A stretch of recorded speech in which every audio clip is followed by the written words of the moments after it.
మరి గత 29 సంవత్సరాల నుంచి కూడా నేను తెలుగుదేశం పార్టీలో గ్రామ స్థాయి నుంచి రాష్ట్ర స్థాయి వరకు అనేక రకాల పదవులు నిర్వహించడం జరిగింది.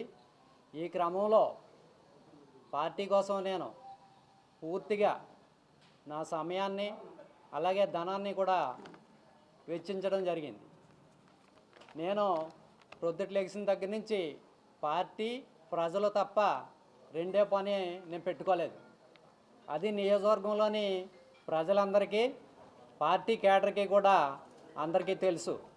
అయితే తెలుగుదేశం పార్టీలో ఇన్ని సంవత్సరాలు సర్వీస్ చేసిన మరి 2004లోని 2009లోని 2014 2019 నేను టికెట్ ఆశించి 1-2 స్థానాల్లో ఉంటూ వచ్చాను.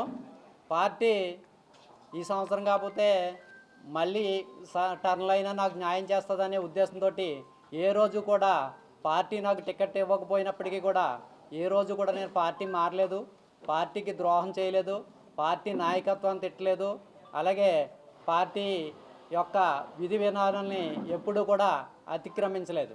కానీ ఈసారి కూడా మరి సర్వేలన్నింటిలోని మరి నేను ముందు వరుసలో ఉన్నప్పటికీ కూడా పార్టీ నాకు పూర్తిగా న్యాయం చేస్తుందనే ప్రగాఢ విశ్వాసంతో ఉన్నాను.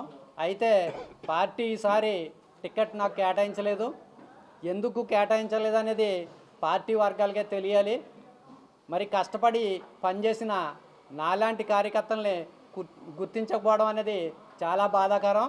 అంతేకాకుండా పార్టీ మరి ఇంత సుదీర్ఘమైన సేవ చేసినటువంటి మా లాంటి వాళ్ళను టికెట్ కేటాయించేటప్పుడు కనీసం పరిగణలోకి తీసుకోవడం అనేది నన్ను చాలా తీవ్రంగా బాధించింది.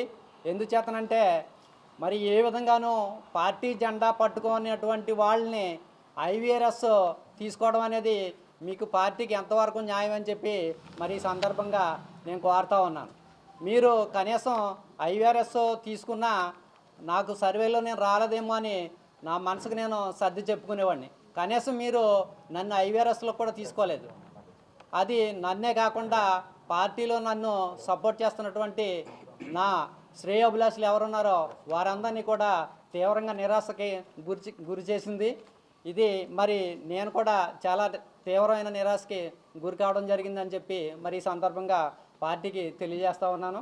అలాగే మరి ఇప్పుడు నేను స్వతంత్ర అభ్యర్థిగా ఎందుకు రావాల్సి వచ్చిందంటే పార్టీలో నాకు తీవ్రమైన అన్యాయం జరిగిందని చెప్పి నియోజకవర్గంలో ఉన్నటువంటి అన్ని రకాల ప్రజలు, అన్ని వర్గాల వారు, అలాగే అన్ని పార్టీల వారు మీకు పార్టీ తీవ్రమైన అన్యాయం చేసింది, పార్టీ మీకు అన్యాయం చేసిన ప్రజలుగా మేము మీకు బాసటగా ఉంటాము, ప్రజలుగా మేము మీకు అండగా ఉంటాము, మిమ్మల్ని గెలిపించుకుంటాం, మీరు ముందుకు రండి అని చెప్పి గత మార్చి నెల 22వ తారీఖు నుంచి నా మీద తీవ్రమైన ఒత్తిడి తీసుకురావడం జరిగింది. అయినా నేను ఏ రోజు కూడా పార్టీ లైన్ తప్పకుండా పార్టీ ఈవేళ పిలుస్తుంది, రేపు పిలుస్తుంది, నాకేదో న్యాయం చేస్తుంది, లేదా ఇక్కడ పార్టీ